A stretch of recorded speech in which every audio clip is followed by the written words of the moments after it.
आज हम हैं भारत की धार्मिक, ऐतिहासिक और पौराणिक नगरी ओडिशा से 50 किलोमीटर दूर चिल्का झील में नौकायन का आनंद लेते हुए। चिल्का झील भारत के ओडिशा राज्य में स्थित खारे पानी की लेगून झील है। लेगून अर्थात समुद्री पानी की अपनी सीमाएं तोड़ते हुए धरातल पर आने से बनी झील। चिल्का और पुलिकट भारत की ऐसी ही दो झीलें हैं। यह झील भारत की सबसे बड़ी और विश्व की दूसरी सबसे बड़ी तटीय लेगून है, जो मानसून के मौसम में लगभग 1100 वर्ग किलोमीटर के क्षेत्र में फैल जाती है। यहाँ का जल मीठे और खारे पानी का मिश्रण है, जो एक अत्यधिक उत्पादक पारिस्थितिकी तंत्र का निर्माण करता है। इसलिए यहाँ समृद्ध जैव विविधता पाई जाती है। यह झील ओडिशा के एक प्रमुख पक्षी अभयारण्य के रूप में भी जानी जाती है, क्योंकि यहाँ साइबेरिया और कैस्पियन सागर जैसे दूरस्थ स्थानों से लाखों प्रवासी पक्षी आते हैं। विभिन्न प्रकार के पक्षियों के अलावा विभिन्न प्रकार की मछलियाँ, केकड़े, क्रस्टेशियंस, इरावदी डॉल्फिन भी पर्यटकों को इस झील में सैर करने के लिए आकर्षित करते हैं। यहाँ जल में बांस व नेट से खेत बनाकर छोटी मछलियों की खेती की जाती है। बड़े होने पर उन्हें बेच दिया जाता है।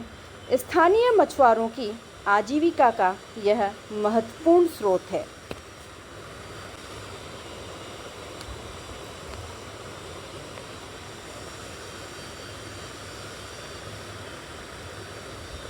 इसके अलावा यहाँ के प्रवालों और सीपियों से मूंगा और मोती निकाले जाते हैं, जो स्थानीय समुदाय के आर्थिक स्रोतों में वृद्धि करते हैं।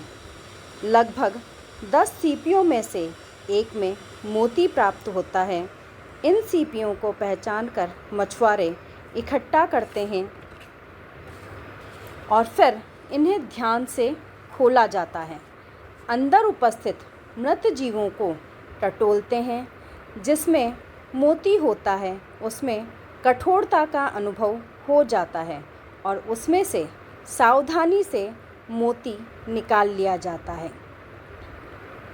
इस मोती को पर्यटकों को सीधे ही या विभिन्न आभूषण बनाकर बेच दिया जाता है, या और ज़्यादा मुनाफे के लिए मोती उद्योगों में दे दिया जाता है, जहां उनकी चमक और गुणवत्ता को बढ़ाने के लिए अतिरिक्त प्रक्रियाएं की जाती है। देखिए, आपको ये साफ श्रीमान जी जो हैं वो करते हुए दिखाई दे रहे हैं। यह एक स्थानीय मछुआरे हैं और ये इसी प्रकार से रोज़ इन सीपियों में से मोती निकालने का कार्य करते हैं। ये जो कैल्शियम कार्बोनेट से बना हुआ कवच पाया जाता है, ये कवच भी इन लोगों के द्वारा विभिन्न कार्यों में उपयोग में ले लिया जाता है। इसके अलावा जो ये जीव बचते हैं इन टूटे हुए मोतियों में से, उन जीवों को भी जलीय प्राणियों को खिला दिया जाता है, या अन्य घर के आवश्यक उपयोगों में मांस के रूप में, प्रोटीन स्रोत के रूप में इसका उपयोग कर लिया जाता है। ये देखिए, ये मोती जो है वो इन्होंने निकाल दिया है।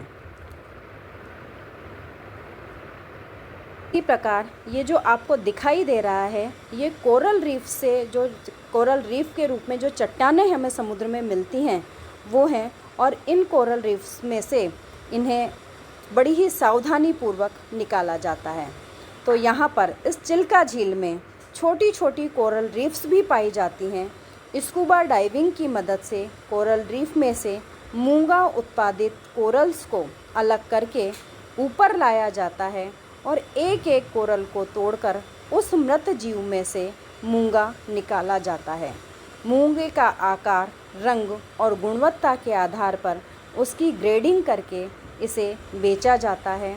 विभिन्न प्रकार के उद्योगों में, आभूषणों में और कई प्रकार के सौंदर्य प्रसाधनों में इस मूंगे का उपयोग किया जाता है। देखिए, आपको साफ दिखाई दे रहा है।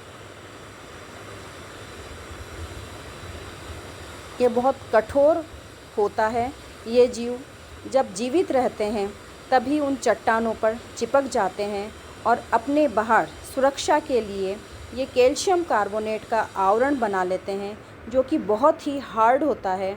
और इसे तोड़ने के लिए किसी पेने औजार का उपयोग या किसी लोहे की डंडे का उपयोग जिस तरह से आपको दिखाया जा रहा है उस तरह से किया जाता है।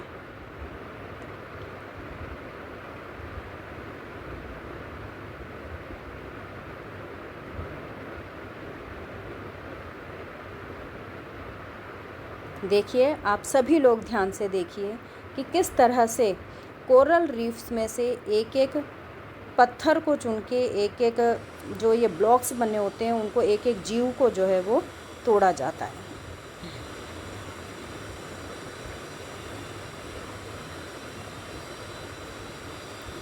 इसे इस तरह से छू करके और वही जिस तरह से मोती निकलता है उसी तरह से ये देखिए, ये मूंगा जो है वो निकल गया है जी।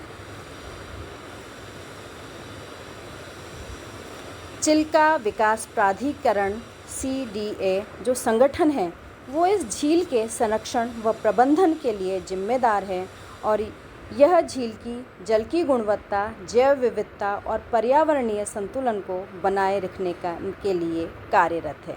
तो ये थी चिल्का झील के बारे में एक संक्षिप्त जानकारी। धन्यवाद।